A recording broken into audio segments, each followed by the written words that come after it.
certainly has been true of the England team. You've seen that much of Hodge or Trevor Steven. Maradona just walked away from Hoddle then. Maradona.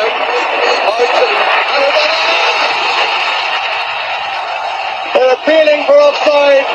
The ball came back. ሰላም የድል ስፖርት ቤተሰቦች እንደምን አላችሁ? በዓለማችን ስፖርት አፍቃሪያን ዘንድ በተወዳጅነት በቀዳሚነት ይጠቀሳል።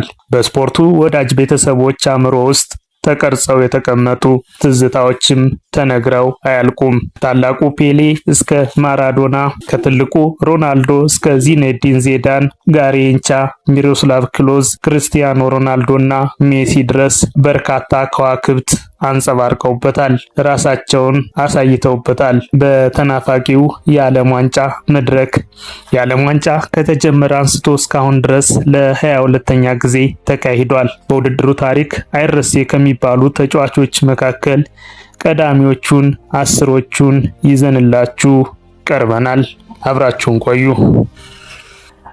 አስረኛ ሰር ጎፍ ኸረስት የእንግሊዝ ብሔራዊ ቡድን የ1966ቱ የዓለም ዋንጫ አሸናፊ።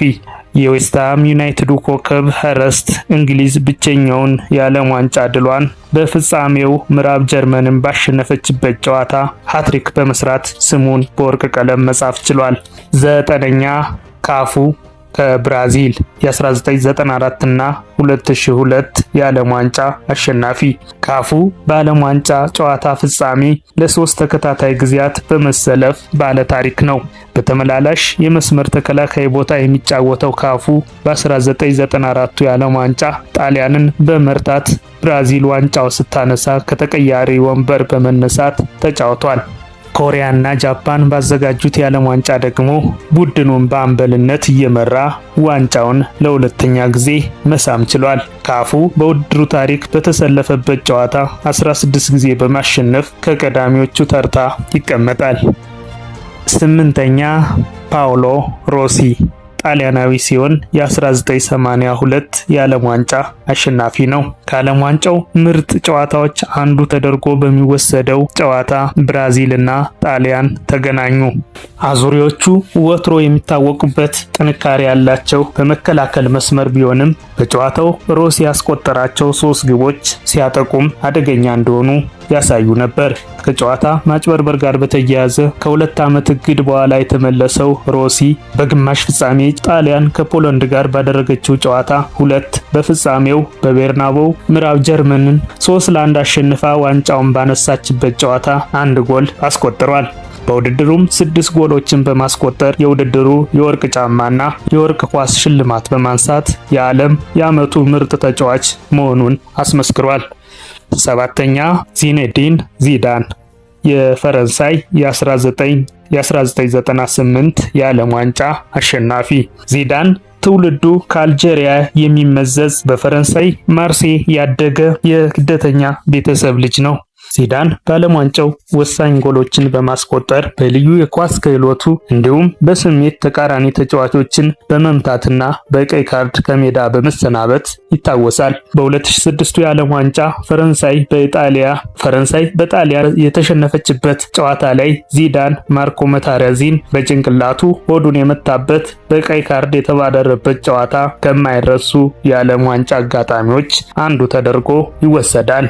በ1998 የዓለም ዋንጫም በቡድን ማጣሪያው በተደረጉ ጨዋታዎች በቀይ ካርድ ምክንያት 2 ጨዋታዎች አልፈውት ነበር። በሩብ ፍጻሜው ከተመለሰ በኋላ ፈረንሳይ ኢጣሊያና ክሮኤሺያን አሸንፋ ወደፊት እንድትጓዝ ትልቅ አስተዋጽኦ አበርክቷል።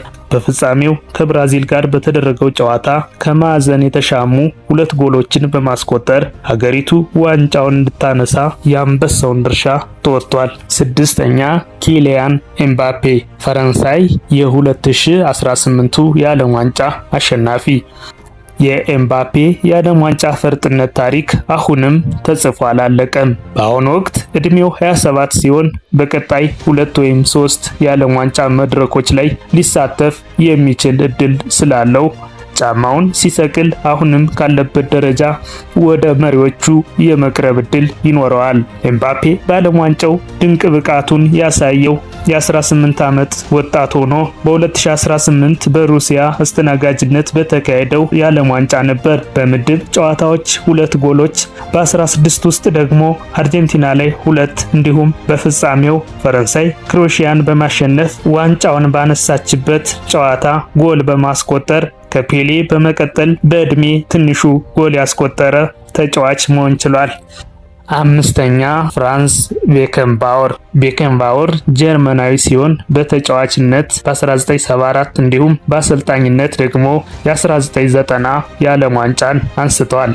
ቤከንባወር በ1974 የዓለም ዋንጫ ጀርመን ኔዘርላንድን በማሸነፍ ዋንጫውን ስታነሳ የቡድኑ አምበል ነበር። ቤከንባወር ቁመተ መለሎ በኳስ ክህሎቱ የተካነ የተከላካይ መስመር ተጫዋች ነው። በ1986 የዓለም ዋንጫ ምዕራብ ጀርመን በፍጻሜው ከአርጀንቲና ጋር ደርሳ ዋንጫውን ብታጣም ከ4 ዓመት በኋላ በአሰልጣኝነት ሀገሩን እየመራ አርጀንቲናን በማሸነፍ ዋንጫውን ማንሳት ችሏል። 4ኛ ሊዮኔል ሜሲ የ2022 የኳታር የዓለም ዋንጫ አሸናፊ። የዓለማችን ድንቅ ተጫዋቾች ሜሲና ሮናልዶ በ30ዎቹ ዕድሜ ውስጥ ደርሰው የዓለም ዋንጫ ሳያገኙ እንዳይቀሩ ተሰግቶ ነበር። አርጀንቲናዊ ኮከብ ሜሲ ከ4 ዓመት በፊት በኳታር በተካሄደው የዓለም ዋንጫ ሀገሩን የዋንጫው ባለቤት በማድረግ ባለ ታሪክ መሆን ችሏል። 3ኛ ሮናልዶ ዘፌኖሜነን። ብራዚላዊው በ1994 እና 2002 የዓለም ዋንጫ አሸናፊ ነው። በ1994 በ17 ዓመቱ የዓለም ዋንጫን ያሸነፈው የብራዚል ብሔራዊ ቡድን አባል ነበር። ነገር ግን አንድም ጊዜ በጨዋታው መሰለፍ አልቻለም ነበር። ከ4 ዓመት በኋላ ፈጣን ሩጫ፣ ድንቅ የኳስ ክህሎትና አጨራረስ ተላብሶ በውድድሩ ላይ ደምቆ ታይቷል። 4 ጎሎችንም ከመረብ ላይ ያሳረፈ። በፍጻሜው ግን ዋንጫውን ሳያነሱ ቀሩ። ከቀጣዩ የ2002 የዓለም ዋንጫ በፊት ጉልበቱ ላይ ባጋጠመው ከባድ ጉዳት ምክንያት ዓለም ዋንጫው ሊያልፈው ይችላል በሚል ከፍተኛ ስጋት ተፈጥሮ ነበር። ነገር ግን ጃፓንና ኮሪያ ባስተናገዱት የዓለም ዋንጫ ሮናልዶ ድንቅ ምታታዊ ብቃቱን በማሳየት 8 ጎሎችን ከመረብ ላይ ማሳረፍ ችሏል። በፍጻሜው ጨዋታም 2 ጎሎችን ከመረብ ላይ አሳርፏል። በቀጣዩ የዓለም ዋንጫም በመሳተፍ በውድድሩ ታሪክ ያስቆጠረውን ጎል 15 ማድረስ ችሏል። 2ኛ ዲያጎ ማራዶና የ1986 የአርጀንቲና የዓለም ዋንጫ አሸናፊ። ማራዶና ስሙ በታሪክ መዝገብ ማጻፍ የቻለው በ1986 የዓለም ዋንጫ በሩብ ፍጻሜ አርጀንቲና ከእንግሊዝ ጋር ባደረጉት ጨዋታ ነበር። የመጀመሪያዋ እንግሊዝ ላይ ያስቆጠራት ግብ የእግዚአብሔር እጅ እየተባለች የምትጠራ ሲሆን ማራዶና የእንግሊዝ ተጫዋች ለራሱ በረኛ የላካትን ኳስ በግራ እጁ ጨርፎ ጎል ያስቆጠረበት አጋጣሚ ነበር። በግማሽ ፍጻሜው ጨዋታም ቤልጂየም ላይ 2 ጎሎችን ማስቆጠር ችሏል። በፍጻሜውም አርጀንቲናን በአምበልነት እየመራ ምዕራብ ጀርመንን በማሸነፍ ዋንጫውን ማንሳት ችሏል። በቀዳሚነት የተቀመጠው ፔሌ ነው። የ1958፣ 1962 እና 1970 የዓለም ዋንጫ አሸናፊ። ታላቁ ፔሌን ማን ይበልጠዋል? ብቸኛው 3 የዓለም ዋንጫ ክብሮችን የደረበ በስፖርት ቤተሰቡ ዘንድ ስሙ የገነነ ዝነኛ ተጫዋች ነው። በ1950 የዓለም ዋንጫ ብራዚል በማራካኛ ስቴዲየም በኡራጓይ ተሸንፋ ዋንጫውን ስታጣ ፔሌ ለአባቱ የዓለም ዋንጫን በቀጣይ እንደሚያሸንፍ ተናገረ። በ1958 የ17 ዓመቱ ፔሌ በግማሽ ፍጻሜ ፈረንሳይ ላይ ሃትሪክ ሰራ። በፍጻሜው ደግሞ ስዊድን ላይ 2 ጎሎችን በማስቆጠር ዋንጫውን ብራዚል እንድታነሳ አደረገ።